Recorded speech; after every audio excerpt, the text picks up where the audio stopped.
Getting back to our Reaper adventure party, and we need to add a little beef to our front line. So we have this classic warrior we're going to be painting. We are going to be hitting two main points in this video. One, painting armor with a green tint, and then painting a scaled cloak. Starting off with the armor, and the inspiration for this actually came from a photo I saw of it was a non-metallic paint job with a bit of a green tint in the recesses. It gave the armor an interesting look, and I wanted to try to recreate that using metallic paints.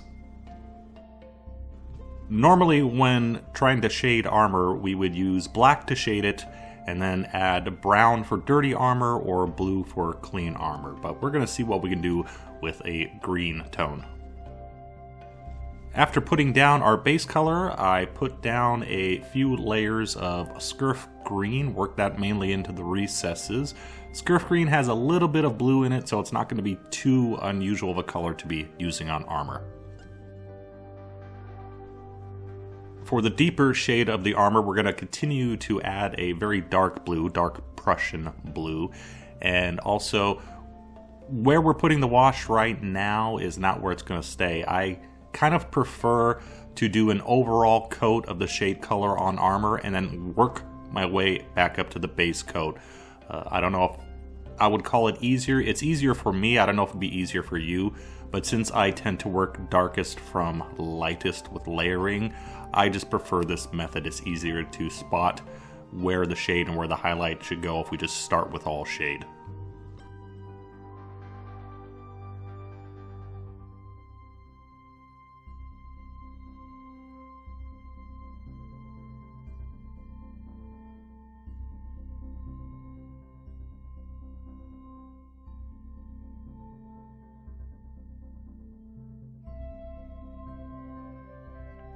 Once we're finished putting down all the main shade colors, we go ahead and reapply the gunmetal.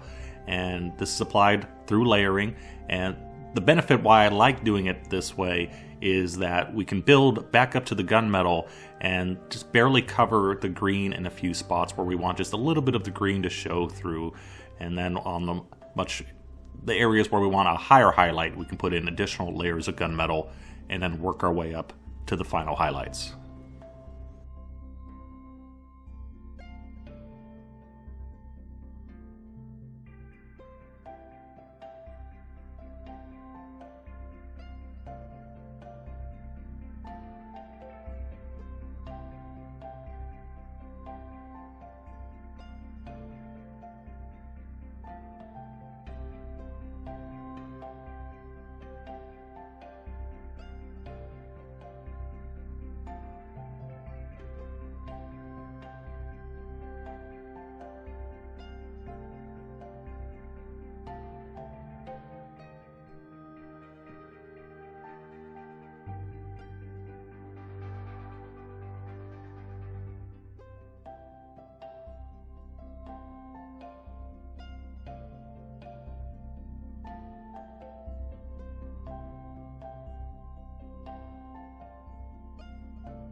On to the cloak, and what we're going for here is kind of an alligator skin cloak. And we're starting off with Vallejo model color black green, and then we're just making little squares of black. And they don't have to be perfect. I'm purposely making some of them a little odd shaped, a little slanted, but we're trying to do the larger scales in the center and then work out the slightly smaller scales towards the sides. And if you screw up, it's easy, you can just go back and reapply some of the black green to clean up your black lines. Now that we have the cloak segmented, it's just a simple sounding process of highlighting all those individual squares. The process is fairly simple to explain, it's just very time consuming, but we're just highlighting towards the top of each of the square and towards the outermost folds. So the scales in the recesses get a little bit less highlighting than the ones on the top of the folds. I really love how this cloak came out, and I'm not talking about my own meager abilities. What I mean is this is probably the best example of contrast and why we highlight and shade miniatures that I've ever done in a video. What we're doing here is applying highlights to create the illusion of depth. It's the same process that artists use on painting on flat canvas. And you can see, remember that we started off with just a green cloak with black squares, but as we apply all those additional highlights, those scales are really going to come to life. They're going to start to take shape, and they're going to have depth to them. And it's a wonderful process, and it's just the application of paint. That's it. And I can't explain it any better. You can see on the screen how these scales are really starting to pop out at you, and I'm really happy how this cloak came out.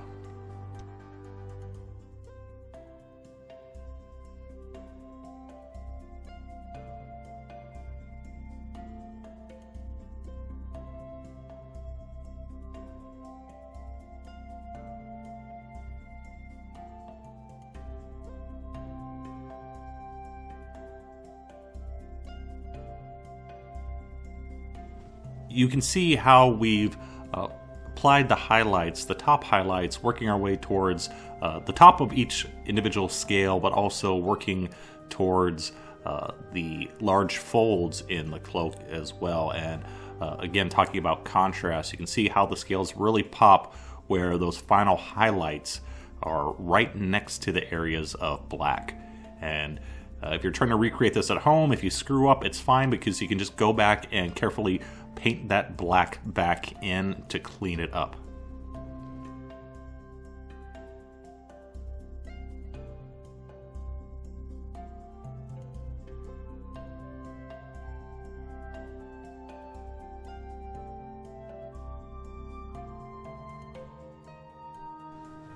So we've added this wonderful texture to the cloak and all these highlights, but didn't really do much in regards to shade. Now, the plan was to put a black glaze a little bit in the recesses to give it some shade. However, because I started off with such a dark green, putting black over it would make the green too close in color to the black line, so that wouldn't work out. So instead we're going back to, once again, our dark Prussian blue and just putting a few glazes so it adds a little bit of shade, also a little bit of color. For the inside of the cloak, I decided to go with a bit of a fleshy color rather than our typical brown leather-ish color that would normally be called for, because mainly I wanted something a bit more interesting. I thought it'd be an interesting look, that it looks like fresh. It's a fresh cloak essentially. And also we're going to be using a lot of browns on the rest of this project, so painting it a different color makes it stand out more.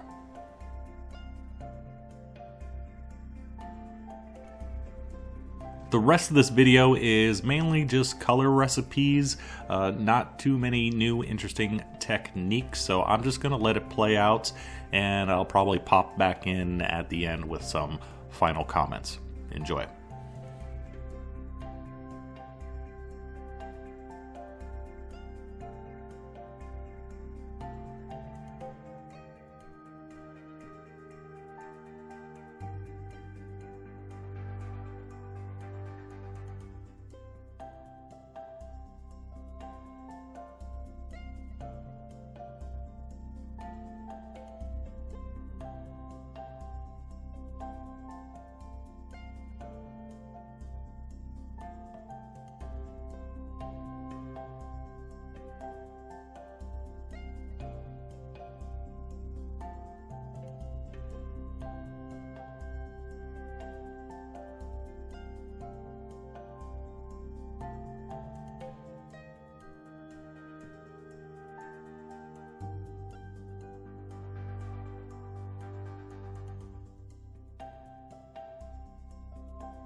Alright, I am back. I hope you enjoyed that. Just want to mention that the charred brown here, in case you're wondering, felt that the inside of the cloak was just a little bit too pink, so we're trying to tone that down by adding a little charred brown, a bit of a stippled, glazy wash to it.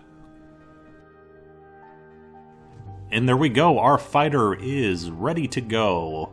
As already stated, really like how the cloak came out. The armor is a little meh.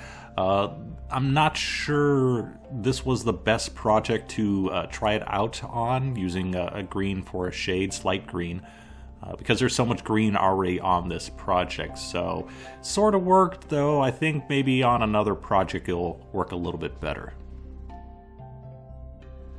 Again, very happy with how the cloak came out, and that's not due to my talent or lack thereof. It's because it's just such a perfect example of contrast, and even though every time we paint miniatures, we're trying to use contrast to emphasize the shades and the highlights, but it was, even for me, just redoing it on a flat surface is like, oh yeah, this is why we paint miniatures, or this is how we paint miniatures, using contrast. And it was more, I don't want to say me relearning the technique, but just doing a perfect example of the technique. I think it worked out really well, if that makes any sense. I'm rambling. I'm going to stop now. So thanks for watching. Hope you enjoyed, and go paint some dragon skin cloaks. Thanks for watching. Bye-bye.